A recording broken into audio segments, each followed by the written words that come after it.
हर हर Mahadev everyone, जय सिया राम।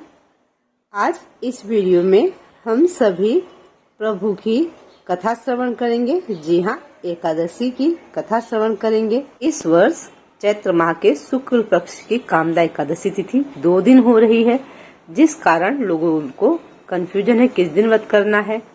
यदि आप चाहें तो 1 अप्रैल के व्रत कर सकते हैं, शनिवार का दिन है। और यदि आप चाहें तो 2 अप्रैल को भी व्रत कर सकते हैं। यदि आप 1 अप्रैल को व्रत कर रहे हैं तो आपके लिए जो व्रत का पारण दिन होगा वो 2 अप्रैल का है। 2 अप्रैल को हरिवासा है। इस वजह से आप सभी को सुबह के समय में अपने व्रत का पारण नहीं करना है।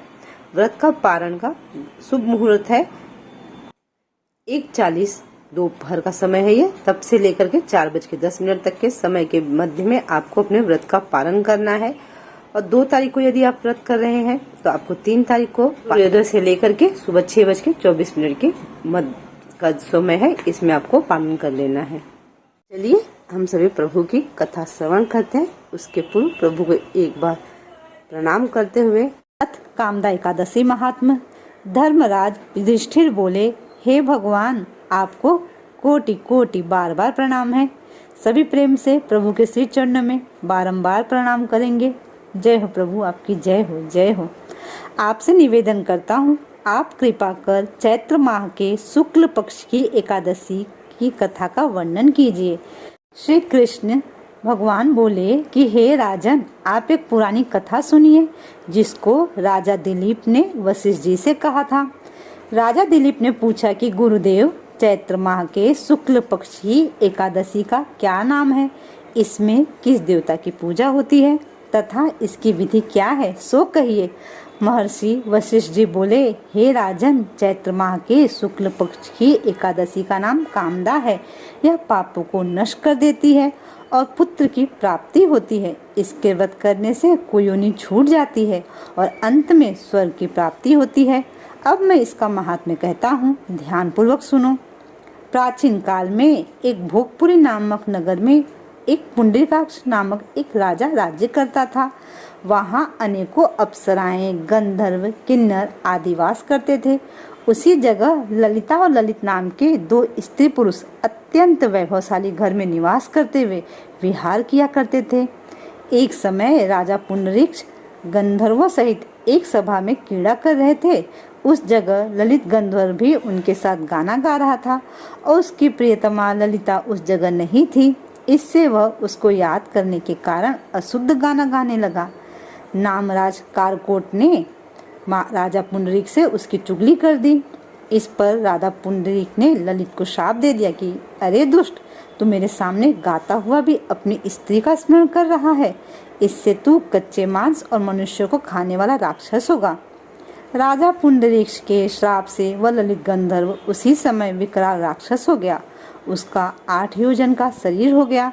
राक्षस हो जाने पर उसको महान दुख मिलने लगे और अपने कर्म का फल भोगने लगा।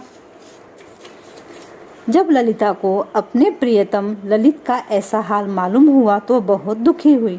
वह सदैव अपने पति के उद्धार के लिए सोचने लगी कि मैं कहाँ जाऊं और क्या करूं। एक दिन वह घूमते घूमते विंध्याचल पर्वत पर चली गई। उसने उस जगह श्रृंगी ऋषि का आश्रम देखा।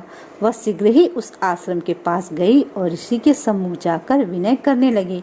उसे देखकर श्रृंगी ऋषि बोले, हे सुभगे, तुम कौन हो और यहाँ किस लिए आई हो? ललिता बोली, हे मुनि, मैं वेद धनवा नामक गंधर्व की कन्या ललिता हूँ। मेरे पति राजा पुंडरीक के शाप से एक भयानक राक्षस हो गए हैं। आप राक्षस योनि से छूटने कोई श्रेष्ठ उपाय बतलाइए। तब श्रृंगी ऋषि बोले, अरे गंधर्व कन्या ललिता, अब चैत्र माह के शुक्ल पक्ष की एकादशी आने वाली है।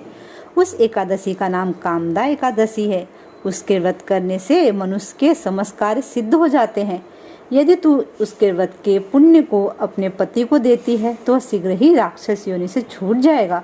मुनि के वचनों को सुनकर ललिता ने आनंद पूर्वक उसका व्रत किया और द्वादशी के दिन ब्राह्मणों के सामने अपने व्रत का फल अपने पति को देने लगी और भगवान से इस तरह प्रार्थना करने लगी कि हे प्रभु, मैंने जो व्रत किया है वह राक्षस योनि से शीघ्र ही छूट जाए। एकादशी का फल देते ही उसका पति राक्षस योनि से छूट गया और अपने पुराने स्वरूप को प्राप्त हुआ। वह पहले की भांति ललिता के साथ विहार करने लगा। कामदा एकादशी के प्रभाव से पहले की भांति सब अधिक सुंदर हो गया और पुष्पक विमान पर बैठकर स्वर्गलोक को चले गए दोनों। हे राजन, इस व्रत को विधि पूर्वक करने से सब पाप नष्ट हो जाते हैं। इसके व्रत से मनुष्य ब्रह्म हत्या इत्यादि के पाप और राक्षस आदि की योनि से छूट जाते हैं। इसकी कथा व महात्म्य के श्रवण व पठन से वाजपेय यज्ञ का फल मिलता है। बोलिए एकादशी माता की जय, भक्त वत्सल भगवान की जय, भक्त अम्बरीश महाराज की जय। जय जय श्री राधे, जय जय श्री राधे, जय जय श्री राधे श्याम।